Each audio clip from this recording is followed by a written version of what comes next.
नमस्कार मित्रांनो, हे जामखेडचे कला केंद्र अख्ख्या महाराष्ट्रात फेमस असणारे आज बंद कशामुळे तर ते तुम्हाला व्हिडिओच्या शेवट सांगतो. त्याच्या आधी आपण सांगतो की आपल्या नवीन हॉटेलचं साखर फाट्यावरती काम चालू आहे. आज लेबर नाही आल्यामुळं आपलं आज काम बंद होतं, तर आपण आपल्या मामाने एक छोट्याशा पार्टीचं नियोजन केलं होतं. मसाला आपण मिक्सरच्या भांड्यात टाकून गार फिरून घेतला आणि आपण निघालो आपल्या पार्टी करायच्या दिशेने. आपली पल्सर घेतली, आपण डायरेक्ट बुथोड्या दिशेने निघालो तर आपल्याला ती तळ्याच्या शेजारी पांडव वस्ती लागली. पांडव वस्ती म्हणजे बुथोड्याच्या कळपातून पाण्याच्या शोधात ही तळ्याच्या कडेने बसलेली वस्ती. ही तलाव समोर जो तुम्हाला तलाव दिसतोय तर 1972ला काम झालं आणि 1972 पासून जामखेडला पाणी पुरवायचं काम करतो तलाव. आणि आपण तिथं मासे नाही भेटल्यामुळे आपण अंड्याच्या पार्टीचं नियोजन केलं. आपण दुकानात जाऊन अंडे आणले, अंड्याची भाजी बनवायला टाकली.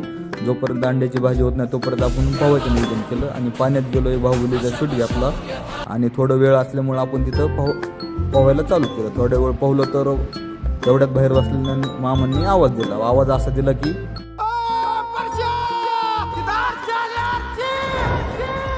बाहेर आलो तर भाजी बघूनच तोंडाला पाणी सुटलेलं. पटापटा वाढून घेतली भाजी, चपात्या बी आणल्या सोबत आणि तलावाकडे बघता बघता पोटभर जेवण केलं. तलाव भरपूर मोठा आहे मित्रांनो, कधी वेळ भेटला तर चक्कर मारायला जावं तिकडं. मग आपली पल्सर घेतली आणि हॉटेलच्या दिशेने निघालो.